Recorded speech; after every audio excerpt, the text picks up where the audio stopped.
Bonjour, bienvenue. Aujourd'hui, nous allons parler du droit administratif. Alors, commençons par faire un petit rappel. Le droit est divisé en deux grandes parties, le droit privé et le droit public. Alors, le droit privé a pour vocation de régir les rapports entre les particuliers. Il est divisé en plusieurs branches, à savoir le droit du travail, le droit civil, le droit des affaires, etc. Ensuite, le droit public a pour mission de régler les relations qu'entretiennent les personnes publiques avec les particuliers.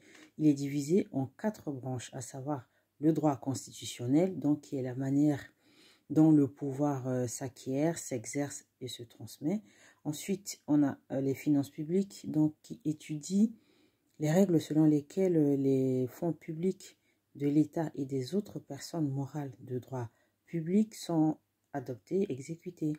Nous avons le droit international public qui régit les relations que les États entretiennent entre eux dans le cadre de la société internationale. Et enfin, nous avons le droit administratif qui peut être défini comme le droit qui régit l'administration dans son organisation et, en principe, dans ses relations avec les particuliers. Il faut juste remarquer qu'ici, le mot administration peut avoir deux sens différents.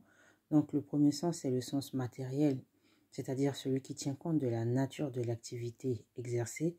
Dans ce cas-là, on peut dire que l'administration, c'est l'activité des personnes publiques tendant à la satisfaction de l'intérêt général dans le cadre de la loi. Ensuite, on a le sens organique, donc celui qui prend en compte l'organe qui agit.